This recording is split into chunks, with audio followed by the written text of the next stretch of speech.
mbokk yi asalaamaaleykum wa rahmatullah ginnaaw ba ñu leen jaajëfalee ci topp bi ngeen ñuy topp depuis ci suba ba léegi fondation Donnez Mame Faty Diakhaté tey di 20e jour muy waaru ndogu yi nga xamante ni si fondation bi dina ko jagleel ndogee Serigne Saliou yi heure bu waxtu bi jotaan fii nga xam ne moo di Xelkom fas yéenee amal ndogu yi ñu ngi ci cëppaandaw bi nag ndax ku ne xam ne ni 18h jot na te bu ñu nee 18h rek ku nekk xel yi day dem ci li nga xamante moo di ndogu yi ba tax na mbokku taalib yi ñoom ñëpp ñoo ngi fii di fësal li nga xam ne moo di seen yéene waaye ci tawfeex ñi nga xamante ni am nañ ko muy tawfeexu Serigne Saliou ba heure bu ñu waajee waaru ndogu yi rek suñu ñëwee fii nga xamante ni si moo di Xelkom lépp loo xamante ni si mën nañ koo def ci jaayante dañ koy def waaye ci xidma bi nga xamante ni fondation bi loolu mooy sunu gaawam ñu dugg ak yéen ci waañ bi ci kanam tuuti incha allah wan leen naka la ñu préparé ndogu ngir jox ko ñi nga xamante ni moo di ndogee Serigne Saliou yi fondation Donnez Mame Faty Diakhaté fii ci Xelkom asalaamaaleykum wa rahmatullah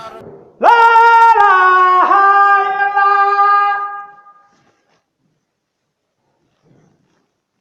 La ilaha illallah La ilaha illallah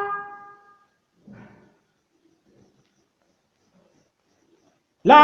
ilaha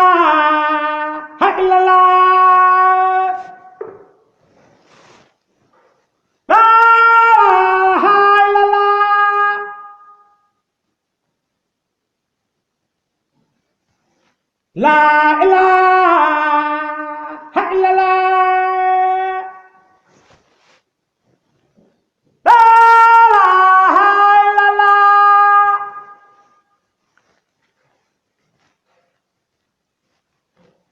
La ilaha illallah La ilaha illallah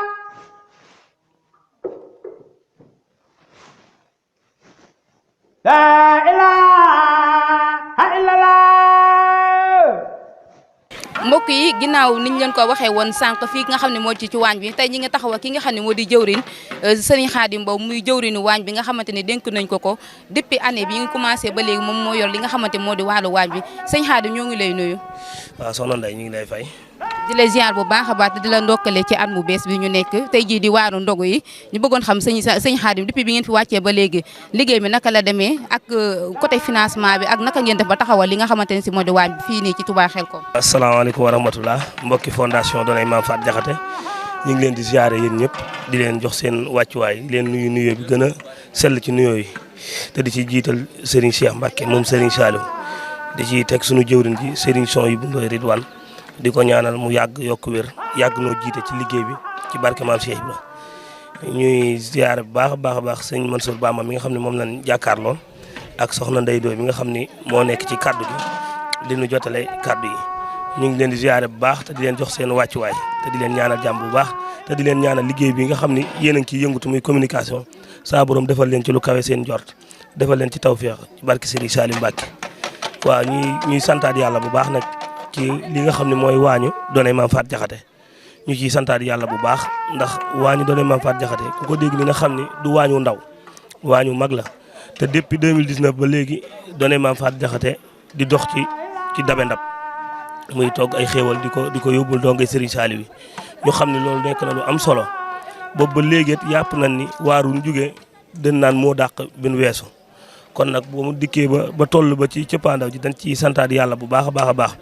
muy weer wi nga xam ne mooy weeru koor wi ñu jàpp tey jii ci dimanche yi ñëw pour war a berneel donga yi nga xam ne ñoo nekk Daaru Salaam kon dañ ciy santaat yàlla bu baax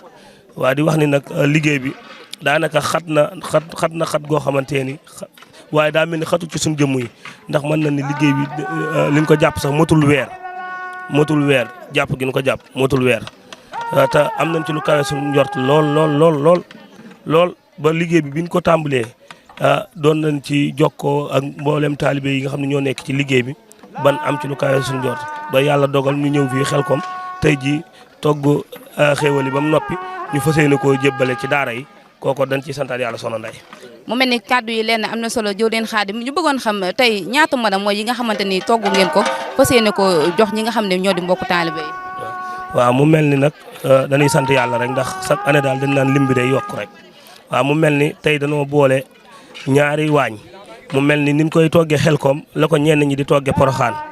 te lépp di waañu Soxna Faty Diakhaté mu mel ni tey jii taal nañ fi fukki mbana ak juróom yoo xamante ni dañ koo war a tas ci daara yi rawatina daara ji ñu nekk muy Daaru Salaam kon kooku dañ ciy santaat yàlla di ci santaat Serigne Saliou bu baax soxna Ndeye. ginnaaw loolu sëñ Xaadim bëggoon nañoo xam bilan bi ci ñaata lay tolloon. waaw soxna Ndeye ñu ni bilan koor gi moom mi ngi tolloog 3 millions 3 millions la bilan koor gi tolloon saa borom jàppale nañu ci ba liñ ci bëggoon am nañ ci lu kawe suñu jort ci barke Cheikh Saliou Mbacké ba lépp loo xamante ne mbébétoon nañ ko ci daal ci liggéey bi saa borom jàppandal na ko ba tey fii ñu toll nii ci Xelkom. bëggoon nañoo xam yan xeet togg mooy yi nga xamante ni toggal ngeen ko taalibe yi ndax ku ne xam na ni fondation Donay Mame Faty Diakhaté benn rek la ñu xam dañ daan génn ci ay tufe wala ñu génn ci yeneen i xeet te dafa mel ni da ngeen a sensé sëñ Xaadim tan ngeen toggal tey ji ndongo yi. muy berndeel donga yi ci ni mu gën a taw féexe waaye mu mel ne donga yi tey dafa mel ni daa am lu bëggal seen bopp ndax dañ leen daan defal tufe mais tey dafa mel ni ñoom ñoo bëggal seen bopp ceebu jën pour ñu toggal leen ko saa borom it def na ñun li donga yi bëgg rek noonu la ñuy def ndax ñun seen bànneex rek la ñuy dabu ndax yaakaar naa ni buñ fi ñëwee ñoom seen jëmm yi ñoo tax ñu ñëw fi kon li nga xam ne donga yi moom lañ bëgg ñun moom lañ leen di defaral te yàlla xam na ni tey ceebu jën lañ bëggoon defaral nañ leen ko ni muccee daal ayib daal ci gàttal. macha allah sëñ Xaadim kàddu yi am na solo xanaa ñu bàyyi la nga tàggatoo lancé benn appel jagleel ko ñi nga xam ne ñoo bokk ci fondation bi tey liggéeyal Mame Faty Diakhaté rawatina liggéey bu mag bi nga xamante ni suñ sooñ bu Mbacké Ndoye sumb na ko du ko ñaanal mu yàgg fi loolu te ànd ak wér nga lancé ci appel rek ñi nga xamante ni ñoo fi nekk wala ñi nga xam ne bëgg na ñëw bokkaat ci biir fondation bi naka lañ mën a def ngir tàbb ci biir liggéey bu rëy bi sëñ Xaadim. waaw loolu moom dañ ciy santaat yàlla bu baax di ci santaat Serigne Saliou suñu jàmbaar ji ndax mu mel ni liggéey Donay Mame Faty Diakhaté tàbbi ci moo gën bañ cee tàbbi te képp ku ci tàbbi ren ba déwén te gisoo ci sa bopp seetaatal sa bopp ci liggéey bi te nga xam ne yow ni ngay doxee moo baaxul waaye ku ci tàbbi te dëggal diñ ci am lu kawe sa njort ndax ñun de du fondation bi ci leen njëkk a nekk ci waar yi waaye nag gis nañ ci loo xamante ni daanaka gisuñu ko ci benn liggéey kon li ñuy lancé waat mooy di ñaanal si nga xam ne mooy suñu jëwriñ muy suñu sooy bu saa borom yàggal ko ci suñu kanam mu yàgg noo jiite ba liggéey bi fi mu ko bëgg mu am ci lu kawe njortam ci barke Cheikhul Khadim li ci desit dañ ci yaatalaat di ci yaatalaat mbokki taalibe yi képp koo xamante ni yaa ngi gis fondation Donay Mame Faty Diakhaté bul ko gis ci kumpa fexeel ba gëstu ko nga lijjanti ko nga xam fondation bi ci lan la ñuy dox te yaakaar naa ni fondation bi képp koo xamante ni tàbbi nga ci biir di nga xam fondation bi ci lu ñuy dox ndax doxuñu ci lenn ay caaxaan lu sëriñ bi gërëm kon yaakaar naa ni képp koo xamante ni yaa ngi gis fondation bi kat war ngaa fexe ba jéem a dugg ci fondation bi tàbbi ci bi ci desit dañuy ñaanal waa cuisine yi nga xam ne ñoom leen bokkal liggéey bi ñu def ci taxawaay bu am solo boo xamante ne bi liggéey bi dooree ba léegi ñun ak ñoom ñoo ko àndandoo ci lépp bàyyiwun dara seen i xalaat seen kàddu seen i doole lépp ci ànd ko ak liggéey bi ba liggéey bi agsi ba fii kon ñoom it dañ leen di ñaanal saa borom guddal seen i fan te dëgëral leen ba liñ bëgg ci liggéey bi ñu am ci lu kawe seen i ñor solo naay ñu ngi leen di sant bu baax a baax mbokku taalibe yi yéen ñi nga xamante ne yéen a ngi topp ci programme yi nga xam ne fondation bi koy dundal di ko amal fii nga xamante ni moo di Xelkom ñi leen di jaajëfal bu baax a baax asalaamaaleykum wa rahmatullah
Hadi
يوم ذي الخلق